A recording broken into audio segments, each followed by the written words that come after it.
All right. And do all the classes end this Wednesday then? It seems. Today is the last day of classes, Oh, today was I for that think. one? But because it's online, it can go through Wednesday, I Oh, guess, I didn't know the that. finals week or whatever. Yeah. But I'm on campus, so You're on campus? Oh. yeah, Well, that's kind of nice that they end on a Monday. yeah, it is Maybe. pretty nice. All right. Okay. Let's see. Okay, I've got mine So should we open, just go over the so. questions then? Does that sound good if we just Huh? should we just go over the questions then? And like I'll go first and then you can go. Does that sound Okay. like how we should do it? Okay. So Yeah, the that sounds first good. Okay, so the first question, what doctrine in Wilbur's heart drove him to advocate? Why is the doctrine of the family so important to have in your heart to be passionate and persistent? And so the thing that I was talking about was just, um, to me, it was just kind of the compassion that he had towards the slaves, and he knew that they were being Uh-huh. treated unfairly, and that they should also have um, some sort of rights. And so also he had that religion and politics that led him to advocate for the slaves and for their rights. And so I just think the doctrine of the family is important to have because family is important. And so if we're persistent and passionate about the doctrine of the family, it'll be easier to understand and live out the principles. And also when you're more passionate for something, it becomes easier to advocate and to stand for that cause. So that's kind of just what I was talking about on No, that question. yeah, I agree with that completely. Um, okay. So, I guess my answer to that, well, I guess I agree with you where you said to advocate for whatever purpose or cause you're going for, and obviously, like with his Mm-hmm. example, he persisted as long as he believed in it, and he forgot about it. But I mean, like that girl said, there's always like a after night, there's always day. So I like that part because he was persistent and he redid it, and after 10 years or whatever, he finally got what he wanted. So I wrote all men are created equal was the, I guess, gospel, or wait, maybe that's the wrong one. What doctrine? Oh, what doctrine? Okay. So I wrote all men are equal, and from what he had heard in the church, he knew that slavery was wrong, it was evil. During this time, he knew that God was communicating with him, and he was meant to help abolish slavery in England. I think that the doctrine in the family, or the doctrine of the family, in my heart is important because the world, our culture, is attacking the family. The family is being redefined. Traditional families being defined out of existence. And I think that to make a difference, we need to be passionate and persistent. That's the only way we're going to advocate the family best is if we possess both, so we can protect, preserve the doctrine of the family. And then I also wrote, I think without having the doctrine of the family in our hearts, we lack passion and we'd sooner give up. So I guess that goes again with Wilbur's example. Experience, there is a time, a season for all things, that we must wait out the night for the day to arrive so that our efforts are seen in the change of the laws of our land. So that was my Yeah. response. Okay. So the next one, do you want me to read the next question, or Sure, go you want for it. to? Okay. Um, employ a theoretical Bronfenbrenner approach to become a more effective advocate. Identify at least one thing in each system and be specific. So for that one, I wrote Wilbur's microsystem was his church. Specifically, it affected him enough that he gained a real connection with Heavenly Father, and his mesosystem allowed him to befriend his preacher and then peers from school who shared similar views to his. And he used his exosystem to enter into the political world, and his position in the government, or whatever you call, I don't know if he was a public official or whatever his position was, but he was able to change England's macro system through it. Through his influence, he accomplished this by persuading his political peers or peers with influence to join his side, and his friends their political position along with his intertwined position with the, what was he, the prime minister. So it allowed him to be more effective in advocating, or as an advocate for abolishing slavery in England. So that's what I wrote. I don't know, very generic-y. Okay. For that one from mine, I was just talking about how he kind of started with his like inner circle of his friends and family, and that would be like the microsystem. So he gathers members of his circle to fight for the slaves. So kind of like what you were saying, they intertwine like political beliefs, kind of. And then for the mesosystem, just kind of resources um, from his friends inside the microsystem. So he kind of like, had friends and then had friends of his friends. So that's how they kind of like interlinked. Yeah. And then in the exosystem, I just talked about the religious leader and some members of the government that he asked to get involved, and his position as well as a government official. And then the chronosystem, I just talked about his religious culture and his governmental background, and he used both those to become a better advocate for his cause. Yeah, no, I completely agree there. That one wasn't as easy to answer for me because I had to like look up all the terms again for the circle deal. Yeah. I guess we'll take turns and I'll have you do the next one and then I'll ask the next question and start us off. Okay. All right. So number 3 is, how did Wilbur and his fellow advocates do and share their research? What evidence did they provide to persuade those opposing or on the fence? I just kind of talked about how, for me, I feel like they shared and gathered their example kind of through word of mouth. Like, they found slaves that were being mistreated and talked to them and kind of got their like firsthand experiences of how they were mistreated. And then also I think, did they have slaves who kind of spoke for their rights, or was that kind of like, I can't remember if they just had like the experiences written down, or if they actually had the slaves go and talk like in the No, for sure. I didn't really catch that. I know obviously the one, the African prince, I know that he was the only one I really saw that was helping them exactly, because everyone else I'm sure was probably working for their master or whatever. Right. But he wrote the book, and obviously whoever was going to ask him questions, he was probably publicizing and promoting his book, so he was telling his story to get them to buy the actual account. But yeah, I don't think they allowed anyone in the actual what do you call it, house to actually speak other than the representatives, which I thought was stupid, but that's just the way it was. Yeah, I think that's just what I was mostly talking about. And then the evidence that they used to provide was just that the slaves were being mistreated. And like the one thing that Wilbur said was like, I know that you guys have interest in the slaves and you have your, like, you need use of them or whatever, but I also know that you have like some sort of humanity. And so I thought that was interesting, because it was kind of like, they're humans too, so you should kind of like, you should treat them that way, type of thing. Let's That see. was it.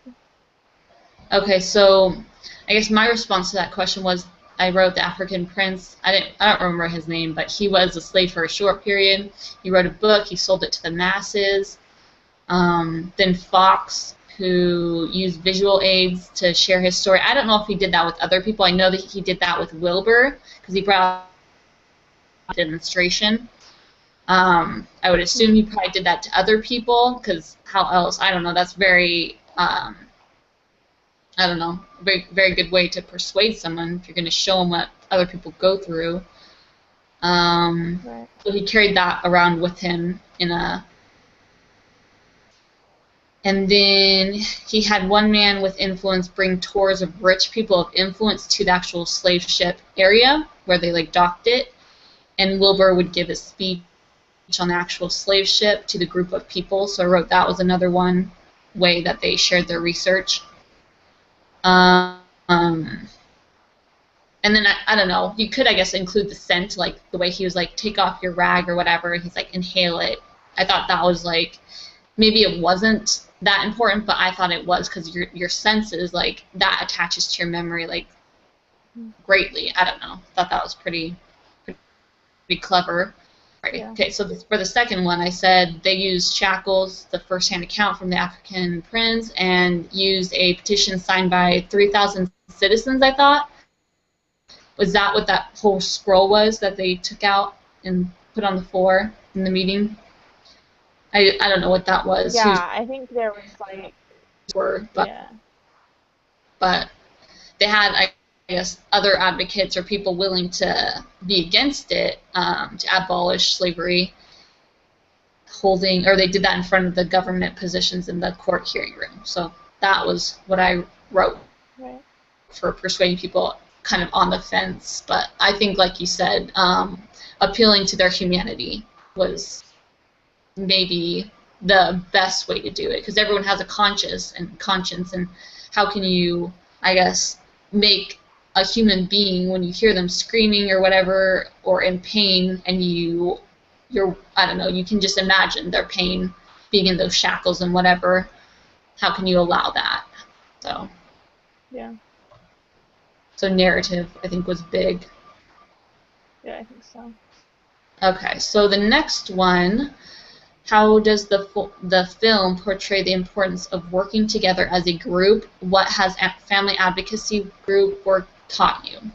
So I said the film portrays working together as a group as necessary, advocating the abolition of slavery, were needed to do their part in order to influence different groups of people.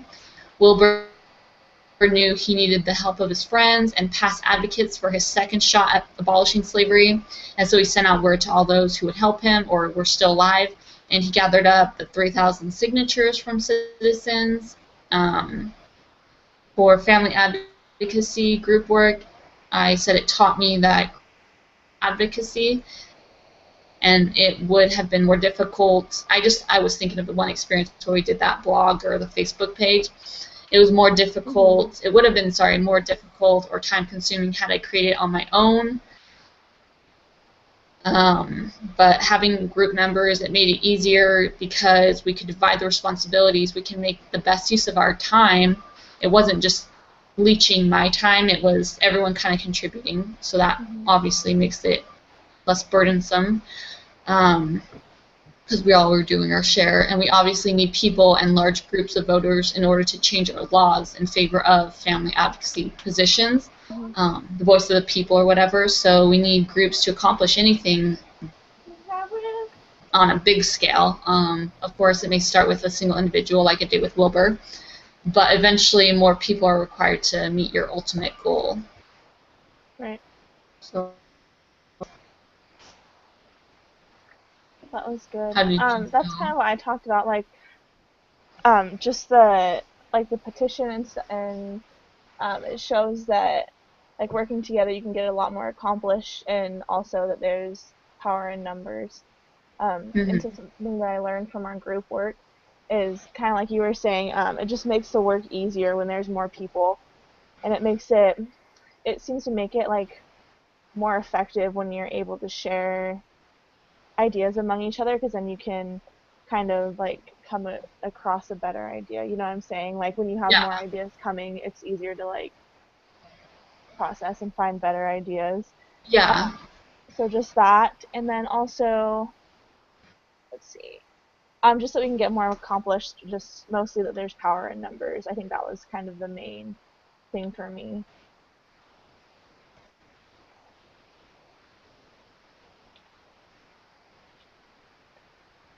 Let's see. So then the next question says, what parallels do you see between Wilbur and Captain Moroni in Alma 46? What is a Christian and professional family advocate, and how did Wilbur exemplify that? How can you be effective in Christ's life against such loud and degrading voices?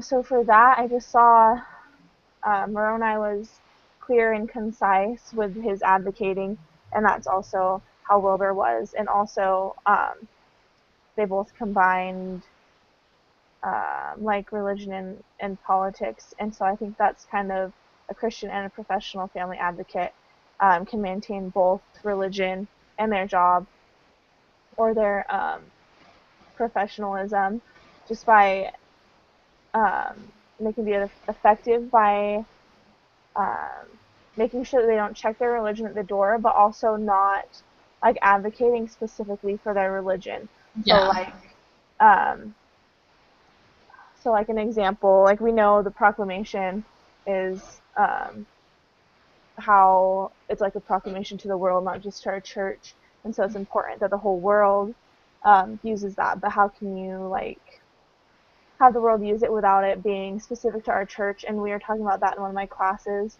And one way that we could do that is just to make sure that we back it up with other like research.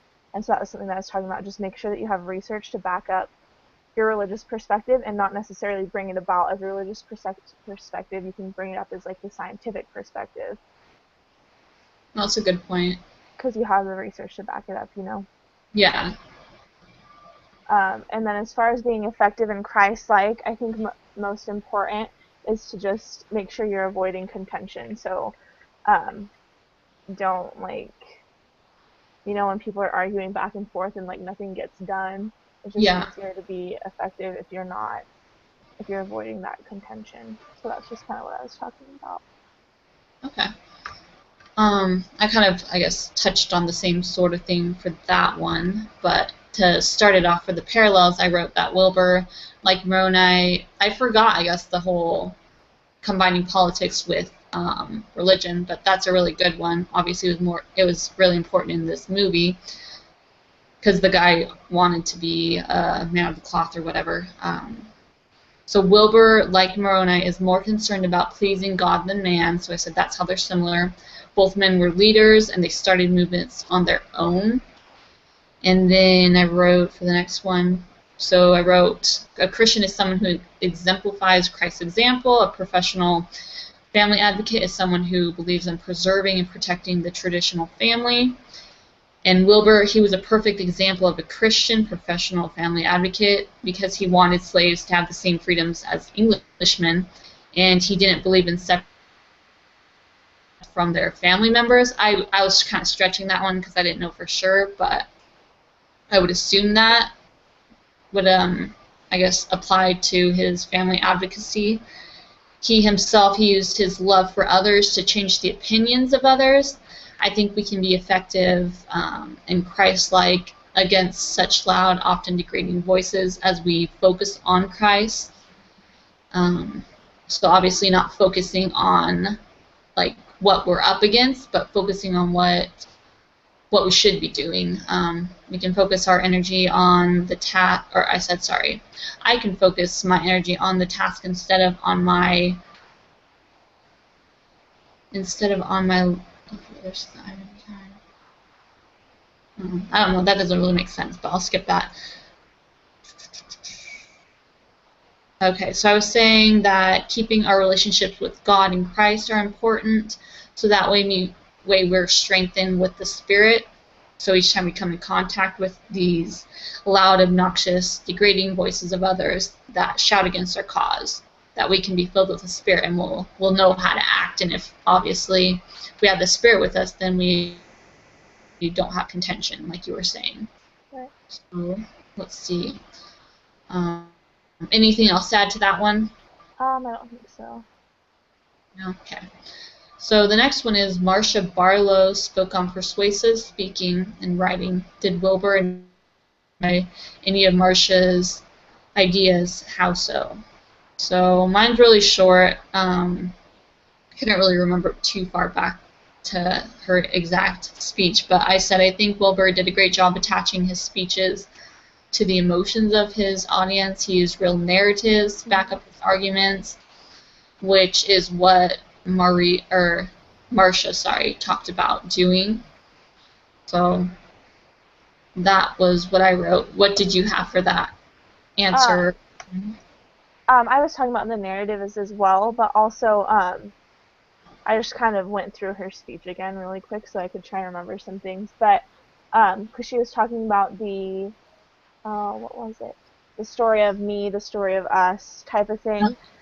And so one thing that I noticed was the story of us technique where he was talking to the government and he was saying, kind of already said this, but how the people own the land and have interest in the slaves, but they also have their humanity. So it's like tying it back to them, like how it applies to them. They have humanity, so they need to be Do looking some. out for others. Yeah. Okay. So that was mine was short too. So Okay. all Let's, right. So next, what role did the government policy and religious freedom play in the fight of the slave trade? Did you see your political system being pro-family? Why or why not? So let's see. I just said Wilbur spoke in front of the government in order to change their policy. So he got all those people to sign the petition in order to eliminate the slave trade, and that was for government, and then and policy. And then as far as religious freedom, he was fighting for his religious beliefs. So like you said, he believed that every man should be equal. So he was fighting for that, and also the whole time he was trying to figure out whether he should fight for his religion or for his government, and then he was able to fight for both. As far as it being pro-family, I didn't think that it was pro-family, especially yeah, in the slave trade, because kind of like you were saying, like it didn't account for their rights and it didn't focus on keeping the families together. So that was kind of what I mm-hmm. was talking about, just that it couldn't be pro-family if it was focusing on just the individual more as opposed to everybody's rights. Yeah, I said, I guess, similar things that they weren't. I agree that they weren't pro-family. So for the role for the government, I kind of said that the government seemed to allow the slave trade, and the policies, they protected it. The religious freedoms, they ignited kind of the fight behind abolishing slavery in England, and it was through these individuals' religious beliefs that many people supported the anti-slavery bill that Wilbur was trying to pass. Mm-hmm. The bill, when it eventually passed, it changed the policy, which was reflected by the English government. So that's, I guess, how all those kind of went into the slave trade process. I really didn't notice that their political system was pro-family.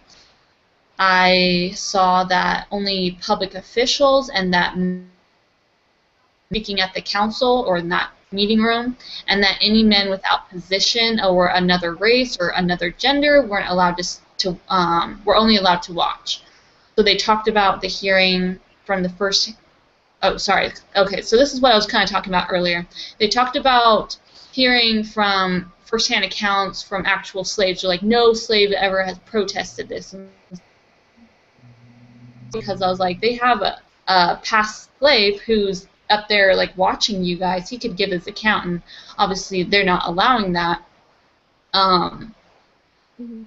He could easily grant them their testimony that they want because he's obviously protesting. He's against it. He's trying to fight for other people who are in slavery right now. So saying that they didn't exist, they did exist. One was up there in the audience section. I don't think that anyone but English-born men could speak. Obviously, I didn't pay attention to everyone's accents there, but it just seemed like only male Englishmen were kind of able to speak, even though they're talking about issues that aren't exactly to do with them. I mean, obviously, they own slaves, so it has that portion to do with them, but they're not they need the other side of the story. So my assumption was or conclusion was that they weren't pro-family either. And like you said, even, I guess, destroying families from families, I guess, over in Africa, that's another way that they weren't pro-family because they're separating them and everyone's buying individuals. They're not buying families and stuff. So they're separating families right there. Right. Okay. So that was all I had for that one.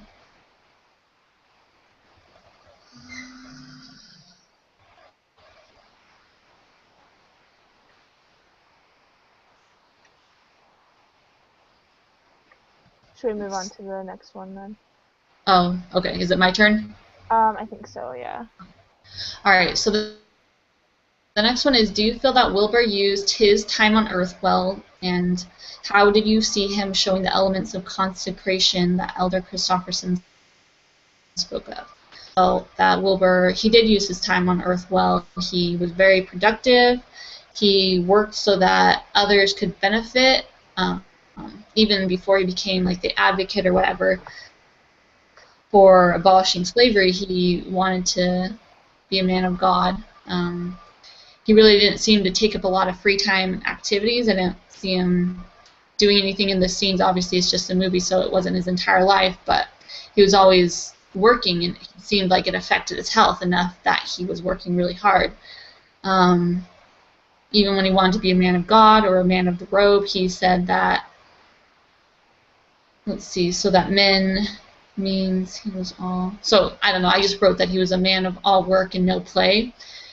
And for the second one, to do with the Christofferson talk, I said he spoke with God. He gave serious thought to becoming a priest or a preacher. To serve God, he portrayed a great Christian at all times shown. He seemed to live a pure life and devoted his life's efforts to better the lives of others and serving God. So that's what I wrote. Okay. What did you have for that one? Let's see. I talked about, I thought, of course, that he used his time on Earth well. And then just the elements that he used. So purity, like you said, he lived a pure life, and he had pure intentions as well. It wasn't like he was trying to gain power or something from solving or abolishing the slave trade. Yeah. And then also, as far as work, he obviously, like you said, did plenty of work for his cause and to abolish the slave trade. One thing that I was thinking of when it was talking about one of the aspects was taking care of your physical body, and I was kind of focusing more on the fact that he was caring for other people's physical bodies. Like he cared about he knew the importance and had respect towards bodies and towards human beings, of course. So he knew that the slaves were human and that their bodies needed to be respected. And then as far as integrity, of course, he was honest in all of his dealings and wasn't like the typical politician that we have now. So Yeah, the stereotypical kind. yeah, the stereotypical. Okay. Alright. So number 9 says, any other profound thoughts or personal insights from that are related to child and family advocacy? Kind of reminded me like that we all can make a difference. Like it's hard to think about. It's kind of overwhelming, like all that he went through and had to gather and stuff. But we really can do it if we have our like the true pure intentions in our heart.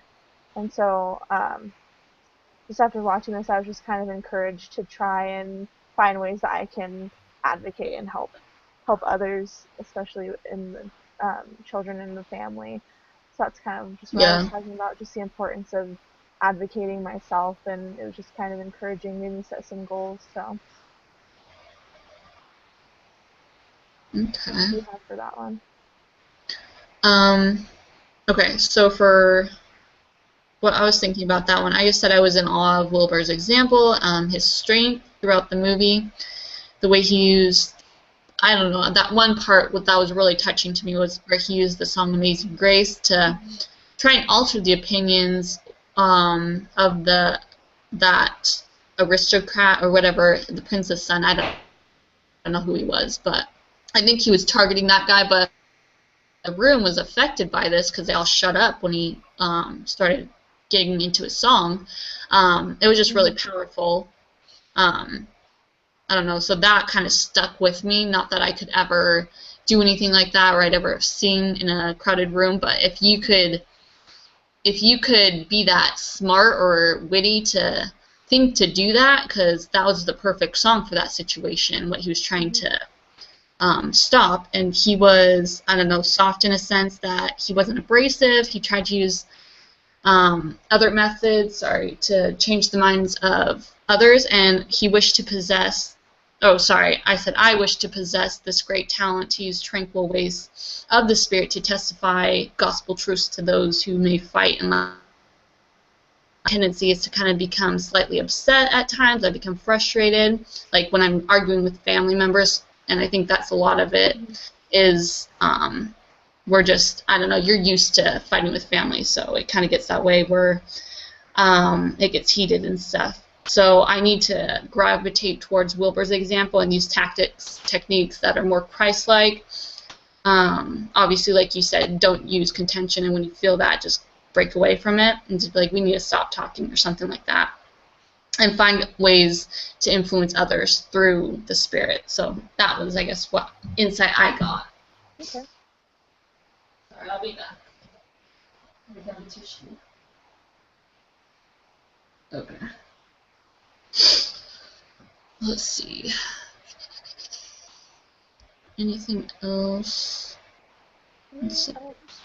I don't know. I thought the whole movie was great, and I was probably having so many insights during it, but I didn't write them down. It was a good movie, definitely. Oh, yeah. Yeah, it was. It was long, but yeah. I made my husband watch it with me, and he really wasn't paying attention, so I was just like, oh, I wish he would have, because I was, like, crying at different parts. I was like, it's so good. But, yeah, overall, great movie. Let's see.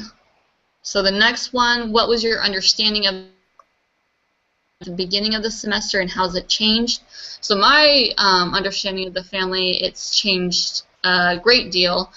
I don't know, it was hard to remember back to what I was thinking at the time. Sorry, it's getting warm. Okay. So at the beginning of the semester, what I could remember is what I was trying to pull from my mind was what I thought in the past. So I said I believed the traditional family. I still believed in that. I believed in the importance of a mother and father in the lives of the children. And at the same time, I was missing out on the direct influence it has on children. Like, I don't know, I guess I wasn't focusing so much on children at the time. I mean, I was, but I don't know, I had a more vague or superficial view of it than I do now. Obviously, like, all my classes are centered on family advocacy. It's not only this one, it's like all of them together.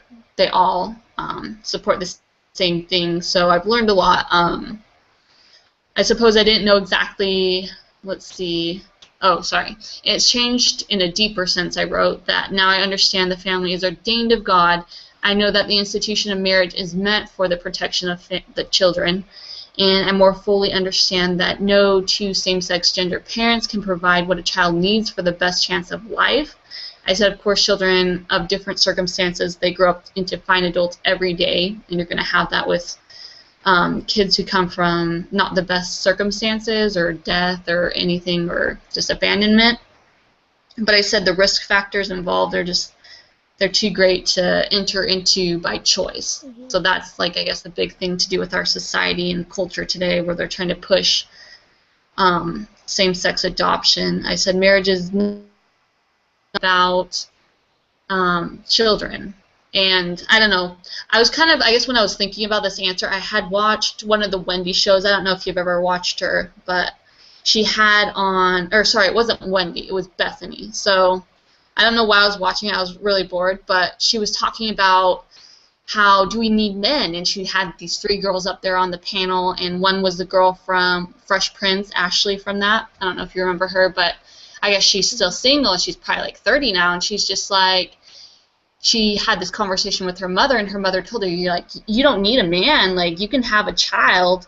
And so they're basically at the end coming to the conclusion that you don't need a man, like, women don't need men. And I was just, I don't know, I was just like, that's really what our culture has come to, that obviously for a family you do need men, because you go to the sperm bank, who goes and gives the sperm? The man. So I was just, I don't know. They did have one lady kind of stood up and said, you need the man for your soul, like, he's the other half of your soul. I was like, yes, thank you, lady. and she did get applauded. So I was just like, what messages they're sending out there are just awful. But so yeah, so marriage is not about adults, and having children is not about adults. So that's why I guess I'm a really big advocate of having a mother and father to adopt a child.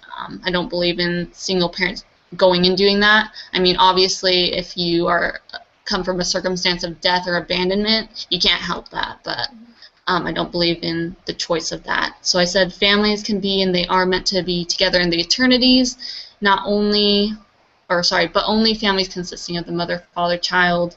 Families are our support system on this earth through our trials. I've learned that through one of our, I don't know, family stress classes. It says we can lean on family members as well as strengthen them as needed, and I understand how much that a child's environment, their development, their experiences, they can alter and influence them as adults. And that's really, I guess, kind of something that I've been noticing lately is every show we've been watching, like me and my husband, we watch like murder mystery shows or even just like, I don't know what it's called, like Millionaire Murders, I don't know, stuff like that.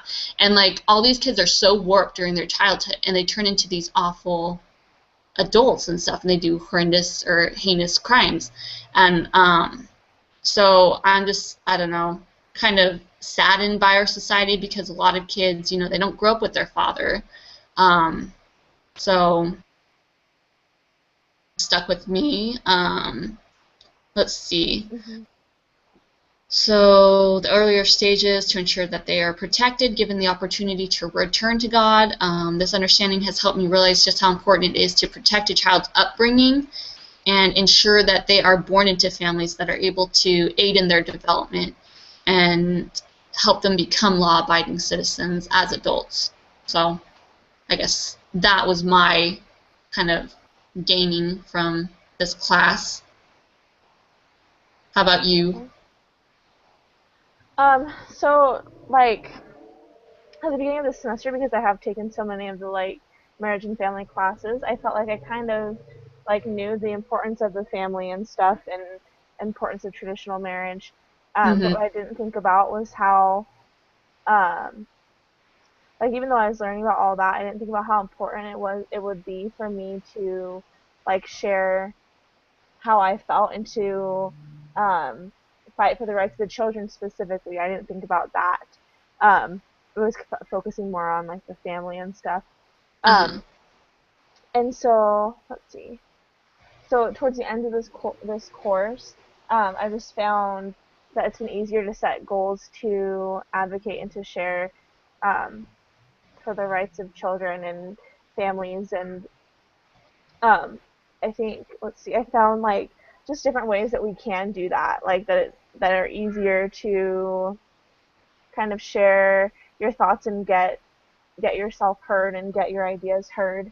Um, so also like you're talking about how important marriage is for the children, how important the family is in general, because teaching does start in the home. And like David O. McKay said, no other success can compensate for failure in the home. So if we're not going to be teaching our children, then we don't really know who will be teaching them the important things that they need to know.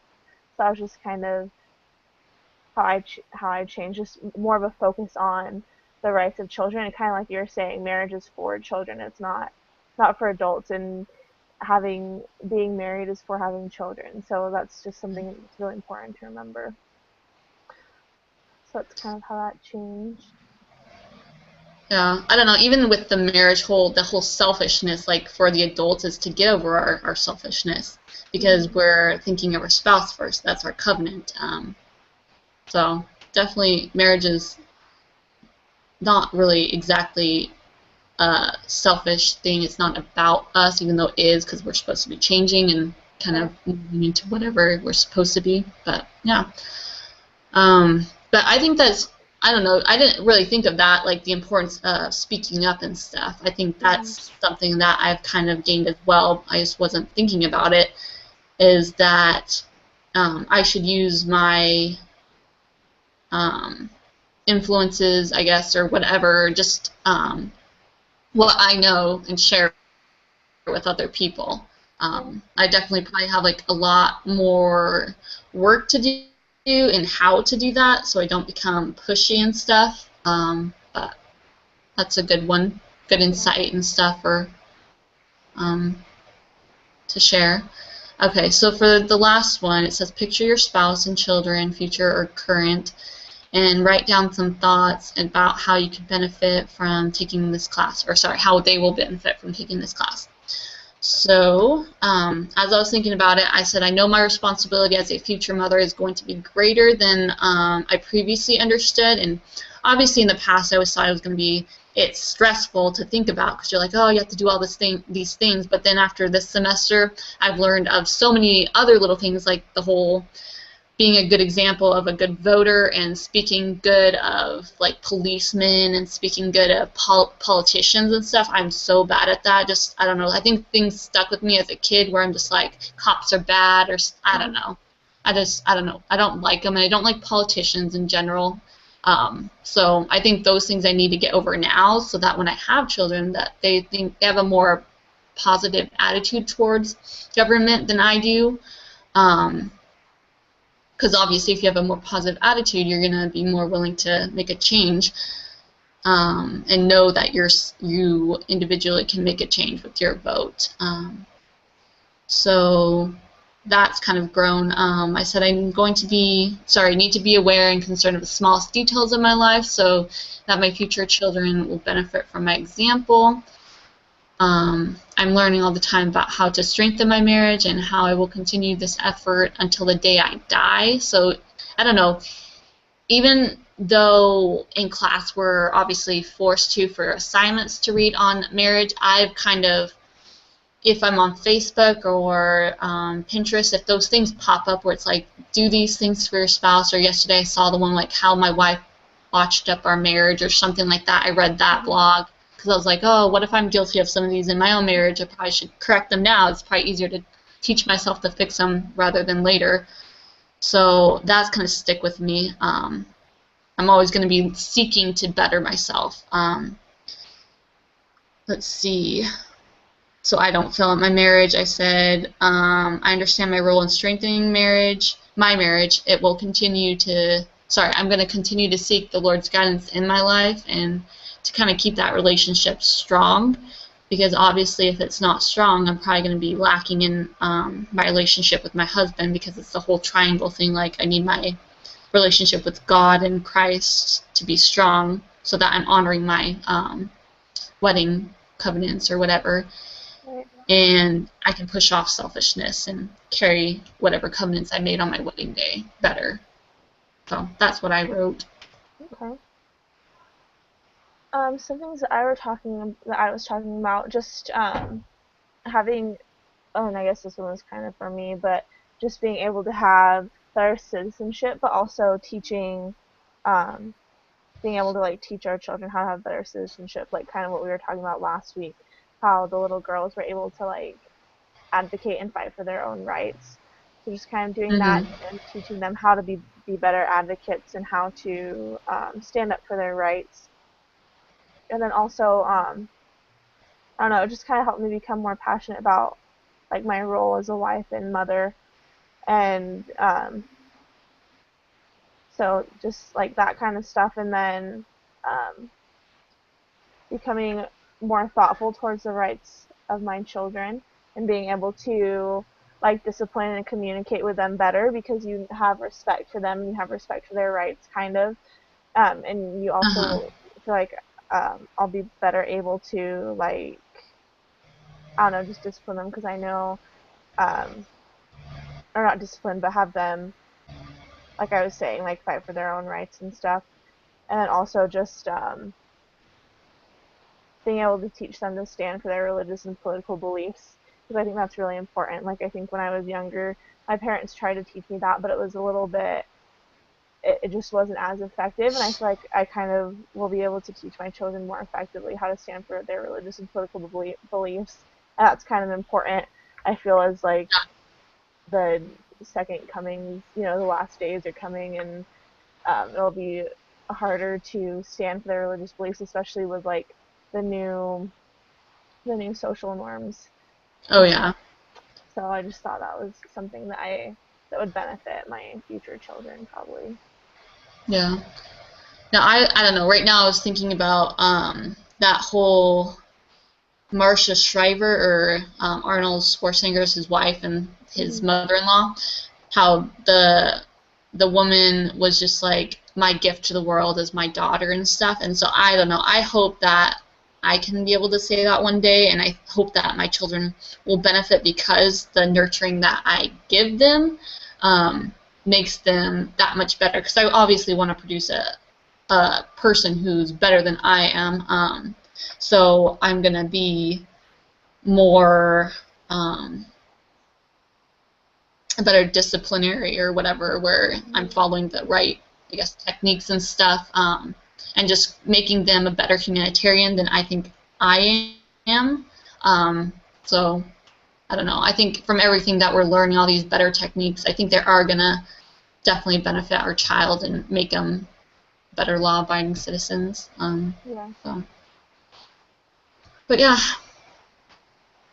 but it was a good movie. Learned a lot. I don't know. I'm sure I'll be pondering this entire movie for like the next week or something. It'll probably affect me in some way, little or whatever. But I don't know. I really like movies myself, so Hmm. they tend to stick with me now that I'm older and stuff, and pay attention to it better. Because I had seen this movie like so many years ago, but I don't think it stuck with me as much. And maybe it's just what I know now, Hmm. or like the more you get from the scriptures or whatever. But Yeah. well, thanks for, I guess, meeting with me and calling me, because I Yeah. totally spaced it. And yeah, Yeah, no problem. good. Huh? Oh, I just said no problem. Oh, okay. All right. All So we right. talked about Did we have to do anything else, or was that um it? Just I the. think I think that was it. I think let me see. See, I didn't pull up the assignment. I just emailed it to myself, whatever I wrote. Yeah. No, I think that's it. Okay. All right. All right. Well, Well, you have a good rest of your semester. Only a couple more days left. good luck with. Good. Have a great summer. All right. See Yeah, ya. thanks you too. Okay, bye.